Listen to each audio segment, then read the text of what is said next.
संभाव्य के आने वाले एपिसोड की अपडेट जानने के लिए मेरे चैनल को लाइक एंड सब्सक्राइब कीजिए। आज के एपिसोड की शुरुआत श्याम के कुछ ख्यालों में खोए रहने से होती है। अंजलि श्याम से पूछती है मेरी एक्टिंग कैसी थी। श्याम का कहना है कि बहुत अच्छी थी। अर्णव और खुशी एक साथ बैठे हैं। अर्णव कहते हैं यह अच्छा था, लेकिन मुझे उम्मीद है कि ऐसा ही था। इनके कहते हैं नहीं अर्णव, बड़ा सरप्राइज अभी बाकी है। अर्णव कहते अरे नहीं। इनके कहते हैं अरे हाँ। अर्णव फिर खुशी को कुछ करने के लिए कहता है। खुशी कहती है आप चाहते हैं कि मैं अपना संगीत समारोह बंद कर दूं। वह कहती है बिल्कुल नहीं, हमारा संगीत समारोह सबसे अच्छा होगा और हम बहुत मज़ा कर रहे हैं। अर्णव कहते हैं यह मस्ती से ज़्यादा सज़ा जैसा है। खुशी कहती है 20-40 साल बाद जब हम बूढ़े हो जाएंगे, जब हम ठीक से चल नहीं पाएंगे, जब आपके बाल नहीं होंगे। और फिर वह कहती है नहीं, वास्तव में मुझे गंजे लोग पसंद नहीं हैं। वह जारी है इसलिए 20-40 वर्षों के बाद हमारे बालों के साथ जब हम इन वीडियो को देखेंगे तो कहेंगे वाह वे दिन कितने भयानक थे। अर्णव मुस्कुरा रहा है। खुशी फिर कहती है मुझे पता है तुम एक बात और कहोगे। अर्णव कहता है क्या। खुशी कहती है एक बूढ़े आदमी की आवाज़ में क्या। वे दोनों हंसते हैं। अर्णव पूछता है आप हमारे भविष्य के बारे में और क्या जानते हैं। खुशी कहती है बहुत मज़ा आता है, लेकिन असली मज़ा तो तब होगा जब हम इन पलों के साथ जिएंगे। अर्णव ने उसका हाथ थाम लिया। खुशी उससे कहती है तुम्हें कुछ कहने की ज़रूरत नहीं है, मुझे पता है कि तुम भी उन सभी पलों के साथ जीना चाहते हो। सही। अर्णव उसे एक मुस्कान देता है। अगला संगीत प्रदर्शन शुरू होता है।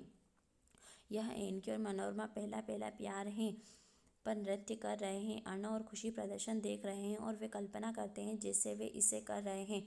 हर कोई खुश है, लेकिन दूसरी तरफ श्याम को किसी बात की चिंता है। अंजलि अपने दोस्तों को श्याम से मिलवा रही है, लेकिन श्याम कहीं और खो गया है।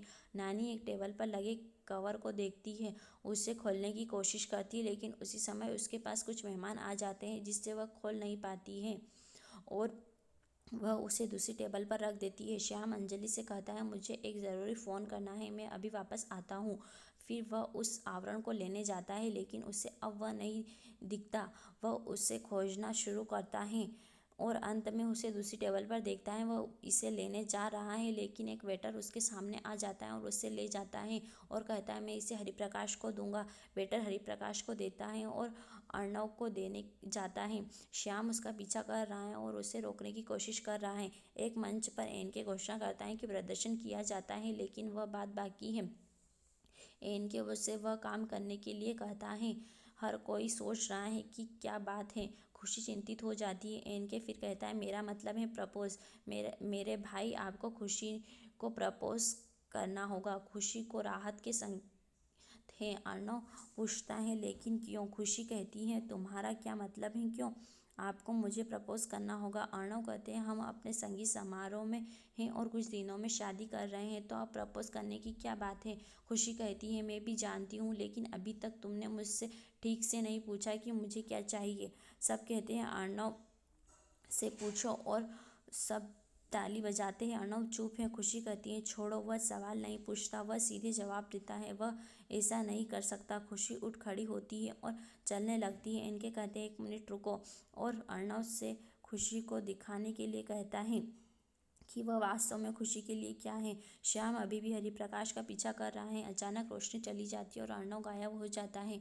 अंत में श्याम हरिप्रकाश को पकड़ लेता है, लेकिन उसके पास अब कोई कवर नहीं है। श्याम उससे पूछता है कि कहाँ है।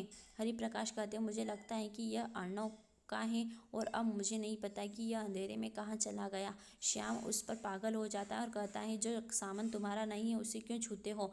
श्याम डरता है कि क्या हुआ अगर अर्णव को वह कवर मिल गया। अर्णव अभी मंच पर माइक्रोफोन के साथ हैं। वो कहते हैं मुझे आज एक सच्चाई का पता चला, एक ऐसा सच जो मुझे पहले कभी नहीं पता चला। श्याम सब परेशान हैं। अर्णव जारी है इसे कभी नहीं समझा और वह सच है। प्यार कुछ भी कर सकता है किसी को भी। और फिर वह मुझसे शादी करोगी। गाने पर नृत्य करते हैं। खुशी और बाकी सभी उसे इस तरह देखकर बहुत खुश हैं। अंजलि कहती है मैंने अर्णव को इस तरह खुश पहले कभी नहीं देखा। यूँ अर्णव पागल हो रहा है।